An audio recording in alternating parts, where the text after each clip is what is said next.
All right. Hello, everyone out there. Uh, it's a little different because I've been doing videos on Tree of Life for so long, but we've got that kind of not finished, but we've got it to a certain point that we are able to move on to different subjects. And today I'm just going to give just a little bit of background or maybe autobiographical information about our next unit in this course on this channel. And we're going to be talking about the reciprocal system of theory. And you may or may not have ever heard of the reciprocal system other than what I've talked about in my videos. I've been studying the reciprocal system for over 20 years, and I have never personally ever met another person who's ever heard of it. So it's not very, there are people out there, there's a network out there, there's some websites out there, there's an organization out there or two, but it is not in the public consciousness, and that's what I'm trying to change, or at least, I'd be happy just to, have a few people who get turned on to the reciprocal system due to, my channel. Well, anyway, the reciprocal system of theory is a theory that was originally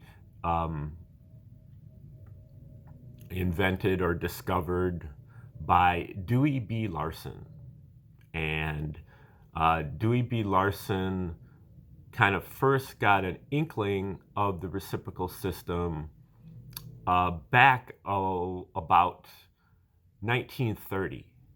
And he was born in 1898, served in World War I, and became, I think he was a mechanical engineer. But he did a lot of kind of fiddling around or, working on little side projects to satisfy his curiosity, having to do with various aspects of science. I think he was working on an equation for the interatomic distance of different atoms. Different atoms have a different, when they pack together, they have a different, different distances that they separate from each other in this closest packing. Kind of just like this geometrical grid, so we're down at that level of the grid, and different atoms packed together in different formations and have different distances between each other in closest packing. Well, anyway, Larson was working on something like that, and he was stumped. He was having problems figuring it out, and he said that he was just walking across the street one day, and he almost tripped over his own feet when he came up with the epiphany that, maybe I should try to assume, for the purposes of solving this equation, that time and space are reciprocals of each other. And so that was kind of his start on that, which he said was about 1930. I'm going to go over his history a little bit more thoroughly in a subsequent video. This is going to be more autobiographical, but I'm just going to start here with that. And so for the next 30 years or so, he had a day job, and so he was making slow progress on this, trying to figure out what it all added up to, because once he did that, once he assumed that time and space were reciprocals of each other, he started coming up with answers that made sense. And so he, anytime he came up against a problem, he was like, why don't I try that time and space reciprocal assumption again? And it would provide more answers. And so he put that in his memory bank and was like, this is an interesting concept. What do I make of it? Well, it took him really almost 30 years to um, publish anything that was really related to that. I think his first book was called The Case Against the Nuclear Atom, where he was basically arguing against uh, there being a nucleus in an atom. Now, that book was not really directly related to his theory, um, but I guess it got him a little bit of notoriety. I think he was out at Oregon State in Corvallis, and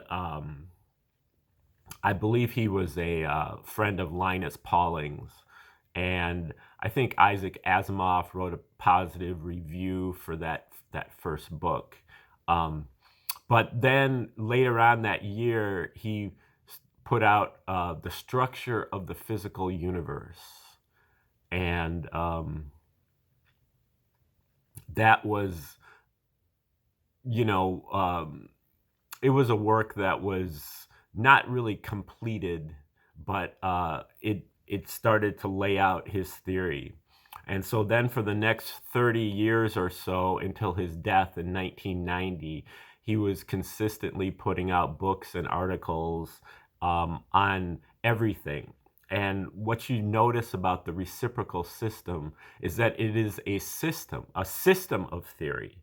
It's not a theory, it's a system of theory, meaning that if you understand the theory, you have a system. Meaning that if you understand the theory, you can apply the theory to anything. Okay, so that's something that really caught my attention, was that you can take this theory and apply it to everything into other subjects. And so as a result, before the end of Larson's life, he had books on physics and astrophysics, astronomy, chemistry, he had chapters of books on biology, philosophy. He had a couple books on economics. He dabbled into metaphysics and religion, dream interpretation. Um, I'm probably forgetting a few other subjects, but he basically was saying that if you understand the reciprocal system, you can apply it to any subject. Okay, so for me, uh, I'm a historian. Okay, well, first I went to law school. I have a law degree. I bailed out of that very quickly, thank God, and you know, didn't get into the British registry or whatever, you know, that all lawyers have to you know, bow down to, become a British subject, um, you know, to get a license to practice law. But eventually, I ended up going to graduate school and getting a PhD in history. Okay, so once I finished my PhD in like 2001, and sometime for the next year, I was an adjunct, or a lecturer on American history at the same university that that I did my grad studies at. And so I was, you know, teaching for a year, and I was thinking about going on the job market, trying to get a professor job. I really didn't want to do that because that's not what I went to grad school for in the first place. And you know, I just didn't want to do all of the rigmarole involved in going to graduations, flying around the country, going to conferences. Um, you know, that's just not the way I live my life. And that's not what I was there for. Um, but I was still, you know, considering all that, trying to weigh everything out. And when I was in graduate school, my dissertation was on a couple groups of very obscure jazz musicians in Chicago in the 1950s and 60s. If you'd like to get a, if you send me $15, I will send you a copy of my book there on these jazz musicians. I also have my book on Tree of Life. That's $10. You can send out either one of those to me on Cash App or Venmo.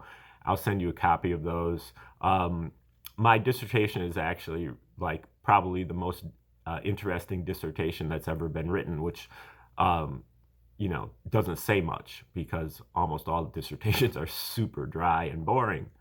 Mine, at least, is interesting, and it's on a great topic. But that's not what we're talking about here. But anyway, it's related in that a lot of these jazz musicians, but I had this inkling even before all of this, maybe from taking too many psychedelics or whatever, but I was always interested in space and time, physics, and, theory of relativity, and consciousness studies, and all of these different things. That I had no basis for it. I'm a liberal arts person. I took all these classes in high school. I took chemistry and physics and astronomy. I think I took astronomy even in college. I took chemistry in college. I started off in college as a chemical engineer and couldn't hack it in calculus. Second semester calculus, it destroyed me. I ended up doing pretty well in the third semester calculus, but I'm not a science.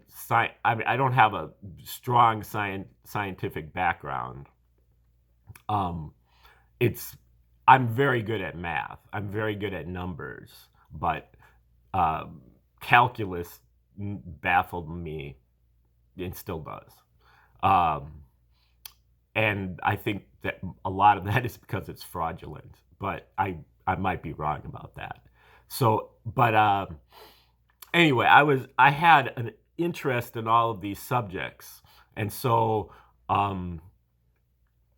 but also the musicians that I studied, that I wrote my dissertation on, they were interested in these subjects too, and they were also very interested in Egyptology, the pyramids, and the golden ratio, and that's maybe where I even got my start with like Tree of Life and everything. But I read. I was working on trying to turn my dissertation into a book. And so I was doing some research on some of the musicians. I was reading an interview with this guy, Anthony Braxton, who is a multi-instrumentalist, mostly a saxophone player and composer. I believe Anthony is still alive. He's got some really fantastic music. Some of it is a little bit inaccessible, and he's definitely a very eccentric guy. I think he wrote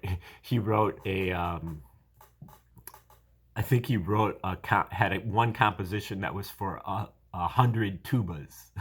So, he had all kinds of. He wouldn't title his compositions. He would use symbols. 40 years before, 30 years before Prince was doing it, I guess. But he would just use symbols to express his compositions. And he wrote this book also called the Triaxiom Writings, which is like 1,600 pages. And there's prose in there, but he's got symbols, diagrams, that express all of it also. But anyway, what Braxton said that caught me at this particular moment was that he said, time has more than one dimension. And because one-dimensional time, that's just tempo. but we play polyrhythms. We play syncopation. Those are penetrating into other dimensions of time. And that struck me. I don't know exactly why, but I guess I hadn't really considered time having more than one dimension. And so I did a quick search. Um, this was back in 2001 or maybe two. So went on the internet, and I guess I probably had to go all the way to campus just to even get on the internet. But I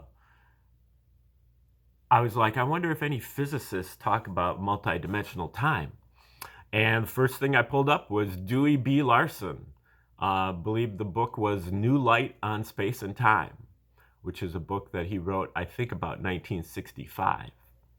And started reading it, and Mr. Larson is he's a good writer, but he's not a good teacher. A lot of times he buries his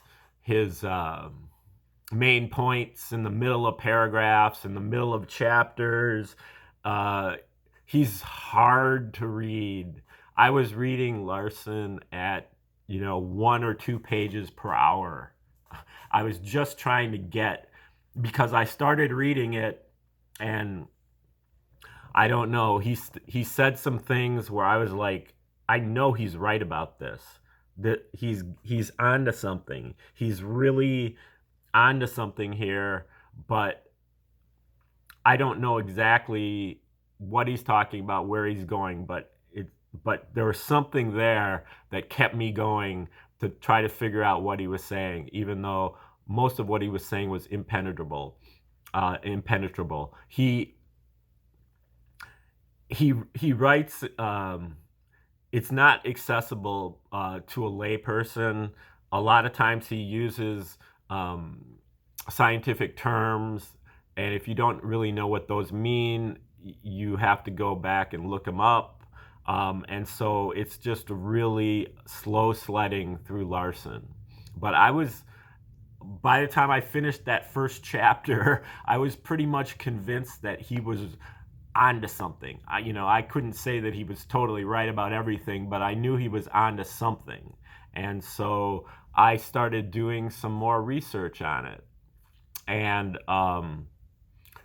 I think I'll probably leave it there right now and get into this part two of the Dewey Larson, my autobiographical experience with Larson.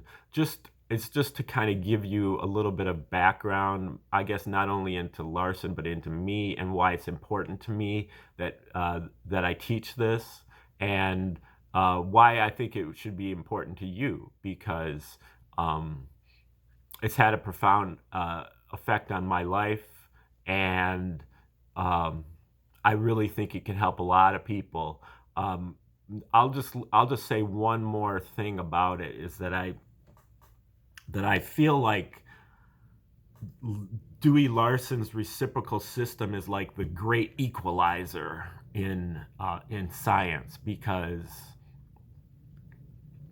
I feel like the target audience for Larson is like the intelligent 13-year-old who's never taken any science classes before. And if you can get them on the reciprocal system before they start to take science classes and get their minds infected with this kind of Masonic scientific dogma, then they can totally take off with it. And so I feel like the best audiences for Larson's system are intelligent people who don't have that kind of science background. Everybody that I've talked to who is like a real scientist, kind of in the eighth sphere categorization, they pretty much reject Larson outright. I remember I went to see a physicist at at that university that I did my PhD at, and set up an appointment with her. Went in and kind of gave her a 5-minute spiel on Dewey Larson, and her response was, "I've never heard of him, and of course you know that time only has one dimension, and now it's time for you to leave." And I mean, she didn't say, "and it's time for you to leave," but those first two things, that's a quote. I've never heard of him, and of course you know time only has one dimension. And then she scolded me and said, "You're lucky I'm being nice to you, because if you would have went and talked to the chair of the physics department, he would have like torn you a new one," basically is what she said. She basically kicked me out of her office. She wasn't interested in the least in what I had to say. So that also struck me. But I will resume this conversation either later today or tomorrow, and we're going to wade into the Dewey Larson very slowly, and we're going to wade in on the shallow end, because he does have non-scientific books, or books on liberal arts. He's got and social sciences. He's got a couple books on economics, but especially he has a book on metaphysics that's called Beyond Space and Time, and that's what we're going to start with first. We get into Beyond Space and Time, we learn his theory and how to apply his theory, and then we can get into the scientific books. So that's the order of the day. Again, if you'd like to donate to the channel, just hit me up on Venmo or Cash App, listed in the description, and my books are also on sale. If you want to send a copy of my jazz book or a copy of my Tree of Life book, you can hit me up there too. All right, have a good day.